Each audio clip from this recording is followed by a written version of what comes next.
Hi dears, good morning. എല്ലാവർക്കും നമസ്കാരം. മൗനരാഗം സീരിയലിൻ്റെ ഇന്നത്തെ വിശേഷത്തിലേക്ക് എല്ലാവർക്കും സ്വാഗതം കേട്ടോ. അങ്ങനെ നമ്മുടെ സേനനും രൂപയും അതുപോലെ യാമിനിയും കൂടി ഈ ഗംഗാപ്രസാദിനെ കുറിച്ച് സംസാരിച്ചുകൊണ്ട് നിൽക്കുക. അപ്പോൾ യാമിനി പറയുന്നുണ്ട്, എൻ്റെ പൊന്ന് സാറ്, ഇനിയിപ്പോൾ അവൻ എന്തൊക്കെ ചെയ്തു കൂട്ടും. കാർത്തികമോള് പറഞ്ഞതനുസരിച്ചാണെങ്കിൽ അവനൊരു ഭയങ്കരം തന്നെയല്ലേ, അവൻ എന്തും ചെയ്യാൻ മടിയില്ലാത്ത ഒരുത്തനാണെന്നും മോള് പറഞ്ഞു. അങ്ങനെയാണെങ്കിൽ നമ്മുടെ കിരൺ മോനും അതുപോലെ കല്യാണി മോളും ഒക്കെ പ്രത്യേകം ശ്രദ്ധിക്കണ്ടേ സാറേ? അത് തന്നെയാണ് യാമിനി ഞാനും ആലോചിക്കുന്നത്. എന്തായാലും എൻ്റെ മോനെ കൈവെക്കാനായിട്ട് ധൈര്യം കാണിച്ച അവനെ ചുമ്മാ വിടാൻ പറ്റത്തില്ലല്ലോ. അവനുള്ളത് ഞാൻ കൊടുത്തോളാം. അപ്പോൾ രൂപയാണെങ്കിൽ രൂപ നല്ല ടെൻഷനിൽ എഴുന്നേറ്റു. എന്നിട്ട് രൂപ പറഞ്ഞു, അതെ, നമ്മൾ എന്ത് ചെയ്യും ചന്ദ്രേട്ടാ? ഇനി നമ്മുടെ മക്കളെ എങ്ങാനും അവരെന്തെങ്കിലും ചെയ്യുമോ? ഇവിടെ വന്ന് നിങ്ങളെ തല്ലാൻ മടി കാണിക്കാത്ത അവൻ എന്തും ചെയ്യുന്ന ഒരുത്തനാണെന്ന് മനസ്സിലായില്ലേ? എൻ്റെ രൂപയെ ഇങ്ങനെയൊക്കെ വിചാരിച്ച് നമുക്ക് കാർത്തിക മോളെയും അവളുടെ അമ്മ ലക്ഷ്മിയും ഒക്കെ തള്ളിക്കളയാൻ പറ്റില്ലല്ലോ. അതുകൊണ്ട് എന്ത് വില കൊടുക്കേണ്ടി വന്നാലും കാർത്തികയും അവളുടെ അമ്മ ലക്ഷ്മിയും ഒക്കെ നമ്മൾ സംരക്ഷിക്കും. പിന്നെ അവൻ ചിലപ്പോൾ ചെന്നൈ കിടന്ന് പയറ്റി തെളിഞ്ഞവനായിരിക്കും. എന്നാലുണ്ടല്ലോ, ഇത് സ്ഥലം വേറെയാ, ആൾക്കാരും വേറെയാ. അവനെപ്പോലെയുള്ള ഒരുത്തനെ എങ്ങനെ ഒതുക്കണമെന്ന് എനിക്ക് വ്യക്തമായിട്ടറിയാം. എൻ്റെ മോൻ്റെ ശരീരത്ത് കൈവച്ച് അവനെ ഞാൻ ചുമ്മാ വിടത്തില്ല എന്നുള്ള കാര്യം സേൻ സംസാരിക്കുക. അങ്ങനെ ആ ഒരു സീൻ കഴിയുമ്പം നമ്മളെ കാണിക്കുന്നത് നമ്മുടെ വിക്രവും അതുപോലെ ജെറി ജോണും കൂടി നിന്ന് സംസാരിക്കുക. ഇത്രയും ദിവസവും ജെറി ജോണായിട്ട് തകർത്ത് അഭിനയിച്ച എന്നിൽ അവർക്കാർക്കും ഒരു സംശയം ഉണ്ടായിരുന്നില്ല. എന്നാൽ ഇന്ന് കല്യാണി എല്ലാ കാര്യങ്ങളും കണ്ടെത്തിയിരിക്കുക.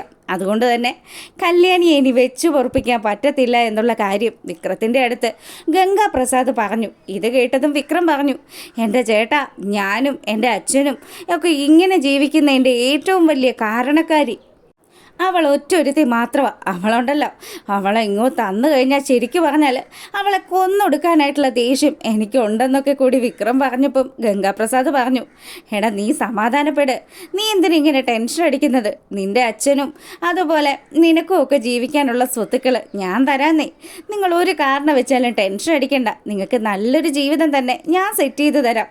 പക്ഷേ അതിനൊക്കെ തടസ്സമായിട്ട് ഇപ്പം നിൽക്കുന്നത് നിൻ്റെ പെങ്ങളായിട്ടുള്ള കല്യാണി. അവൾക്ക് ബുദ്ധി മാത്രമല്ല ചേട്ടാ, അവൾക്ക് നല്ല കൈക്കരുത്തും ഉണ്ടെന്നും കൂടി വിക്രം പറഞ്ഞു. എനിക്കറിയാം അവൾ എന്താണെന്നും ഏത് രീതിയിലൊക്കെ അവൾ കളിക്കുമെന്നുള്ള കാര്യം. സ്വന്തം ഭർത്താവ് വീണ് കിടന്നിട്ട് അതുപോലും പ്രശ്നമാക്കാണ്ട് അവൾ എൻ്റെ പിന്നാലെ നടക്കുകയാണ്, ഞാൻ ആരാണെന്ന് കണ്ടെത്താൻ വേണ്ടിയിട്ട്. എന്തായാലും അവൾക്കുള്ള കെണി ഞാൻ ഒരുക്കുമെന്ന് കൂടി അവൻ പറഞ്ഞു. അങ്ങനെ ഇവിടെ ഈ കാര്യങ്ങളൊക്കെ നടക്കുമ്പം നമ്മുടെ കിരണും കല്യാണിയും കൂടി ജെറി ജോണിൻ്റെ കാര്യങ്ങളൊക്കെ സംസാരിച്ച് നിൽക്കുക. അപ്പോൾ കല്യാണി ആലോചിക്കുന്നുണ്ട്, ആശുപത്രിയിൽ കിരണിനെ കൊണ്ടുവന്നതും അവിടെ വെച്ച് അപകടം ഉണ്ടായ കാര്യത്തെക്കുറിച്ച് വളരെ വ്യക്തമായിട്ട് ഗംഗാപ്രസാദ് സംസാരിച്ചതും ഒക്കെ അവൻ്റെ അന്നത്തെ ആ ഒരു ആക്റ്റും കാര്യങ്ങളും ഒക്കെ ആലോചിച്ച് നിൽക്കുമ്പം കല്യാണിയോട് നമ്മുടെ കിരൺ പറഞ്ഞു, എന്തിനാ മോളെ, അവനെ നമുക്ക് പുഷ്പം പോലെ അവസാനിപ്പിക്കാൻ പറ്റും. പക്ഷേ അതിന് മുന്നേ നീ ഒരു കാര്യം ചിന്തിക്കണം. ഇപ്പം അവന് കൂട്ടായിട്ട് ഒരുപാട് ആൾക്കാരുണ്ട്, അറിയാലോ. പണ്ടൊക്കെ നമ്മുടെ ശത്രുക്കളെന്ന് പറഞ്ഞാൽ എൻ്റെ അങ്കിളും നിൻ്റെ അച്ഛനും നിൻ്റെ ആങ്ങളെയും മാത്രമായിരുന്നു. എന്നാൽ ഇന്ന് അവരോടൊക്കെ ഒപ്പം നിൽക്കാൻ പറ്റുന്ന ഒരുത്തനാണ് ഈ ഗംഗാപ്രസാദ്. ഒരു പക്ഷെ അതിനും മേലെയാണ് അവൻ്റെ ആ ഒരു കഴിവും കരുത്തും ഒക്കെ. അങ്ങനെയുള്ള അവനെ ഒതുക്കണമെങ്കിൽ നമ്മളെല്ലാവരും ഒറ്റക്കെട്ടായിട്ട് തന്നെ നിൽക്കണം. അതുമാത്രമല്ല, നീ പ്രത്യേകം ശ്രദ്ധിക്കണം. കാർത്തികയുടെ ഫുൾ സപ്പോർട്ട് നമുക്കുണ്ടെങ്കിലും കാർത്തികയെ ലക്ഷ്യം വെക്കുന്ന അവൻ ഉറപ്പായിട്ടും നിൻ്റെ നേരെ തിരിയും. അവൻ വിചാരിച്ചിരിക്കുന്നത് ഞാൻ തളർന്നു കിടക്കുകയാണെന്നാണല്ലോ.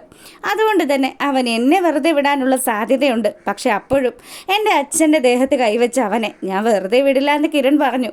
ഇതിനൊക്കെ കാരണക്കാരൻ അപ്പുറത്ത് തളർന്നു കിടക്കുന്ന അയാളും കൂടിയാണ്. അയാളെ കണ്ട് 2 വാക്ക് പറഞ്ഞിട്ട് ഞാൻ വരാമെന്ന് പറഞ്ഞ് കല്യാണി നേരെ പോവുക ബഗാസുരനെ കാണാൻ വേണ്ടി. അപ്പം കോളിംഗ് ബെല്ലടിച്ചതും വാതിൽ തുറന്നത് നമ്മുടെ സരയു. നീ എന്താ ഇവിടെ വന്നത്? നിനക്കെന്താ ഇവിടെ കാര്യമെന്ന് ചോദിക്കുമ്പം, അതെന്താടി, നിൻ്റെ അച്ഛനെ കാണാൻ വേണ്ടി തന്നെയാണ് ഞാൻ വന്നിരിക്കുന്നത്. എൻ്റെ കിരണേട്ടൻ അവിടെ വയ്യാണ്ട് കിടക്കുന്ന സമയത്ത് നീയും നിൻ്റെ അമ്മയും ഒക്കെ വന്നിരുന്നല്ലോ. എടി, നീ ഇവിടെ വന്ന് എൻ്റെ അച്ഛനെ കണ്ട് എന്ത് സംസാരിക്കാനാ?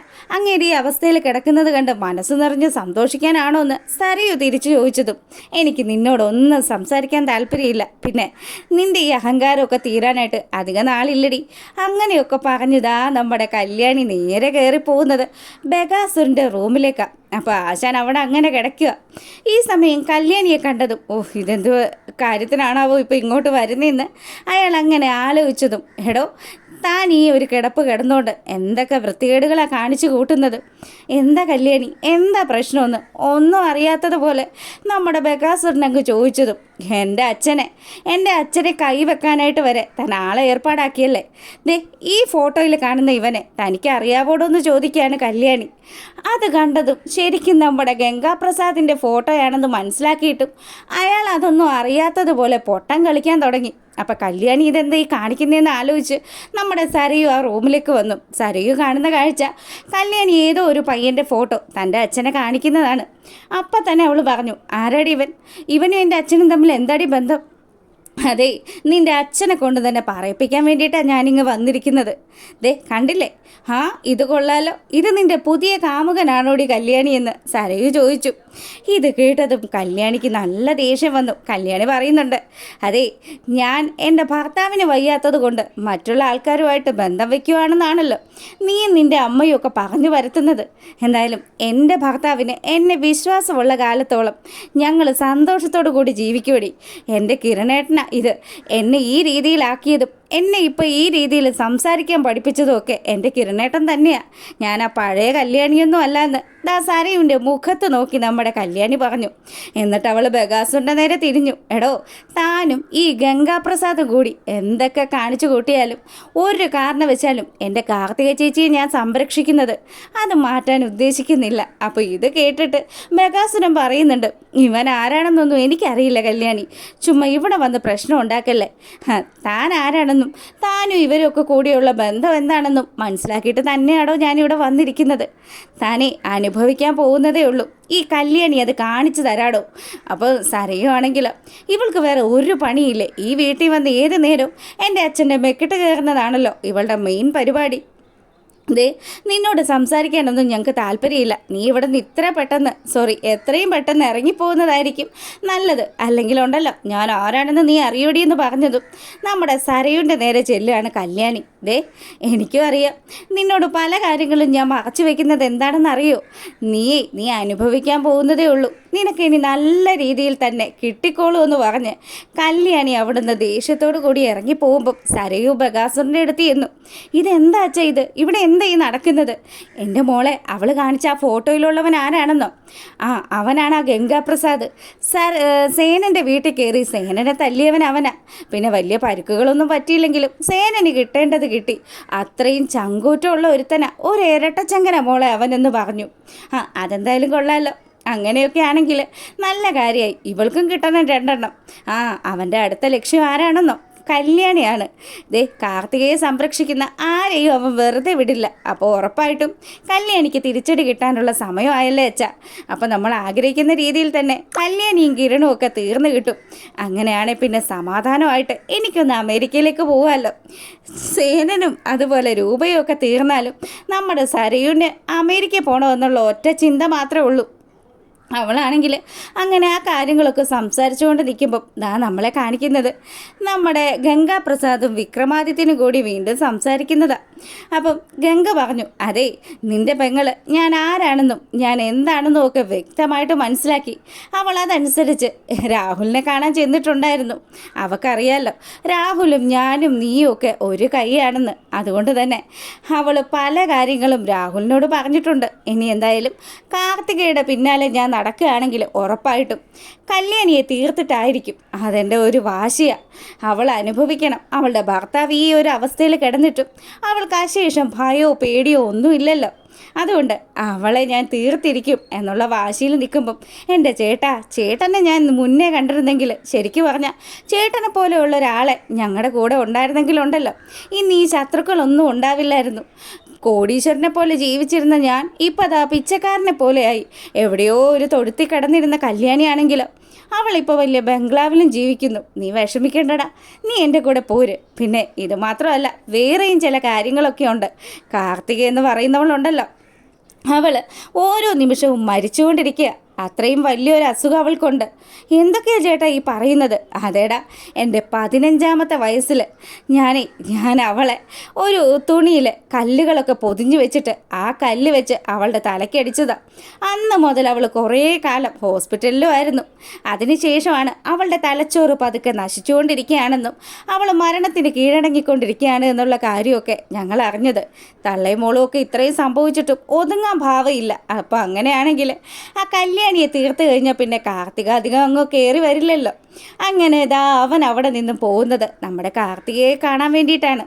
റോഡ് സൈഡിൽ അവൻ്റെ ബൈക്ക് അവിടെ നിർത്തി വെച്ചതിന് ശേഷം കാർത്തിക വരുന്ന വണ്ടി അവിടെ മുന്നിൽ വന്നതും കാർത്തിക കാറിൽ നിന്ന് ഇറങ്ങി. ഇത് ഏതവനെ ഈ റോട്ടിൽ കൊണ്ടുവന്ന് ഈ വണ്ടി വെച്ചിരിക്കുന്നത്?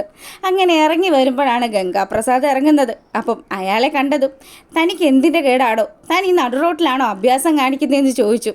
എടീ, എൻ്റെ അച്ഛൻ സമ്പാദിച്ച ആ ഒരു സ്വത്തുക്കൾ അത് അനുഭവിക്കേണ്ടത് അയാളുടെ സ്വന്തം മകനായിട്ടുള്ള ഞാൻ തന്നെയല്ലേ, അല്ലാതെ രണ്ടാനമ്മയ്ക്ക് വേറെ ആരിലോ ജനിച്ച നീയല്ലല്ലോ.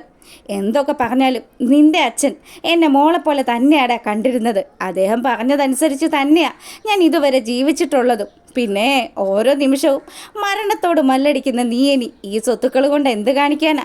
അതുകൊണ്ട് അമ്മയും മോളും കൂടി സ്വത്തുക്കൾ മര്യാദയ്ക്ക് എൻ്റെ പേരിലേക്ക് എഴുതിക്കോ. ഇല്ലാത്ത പക്ഷം നീ സ്നേഹിക്കുന്ന പലരുടെയും ജീവൻ പൊലിയും.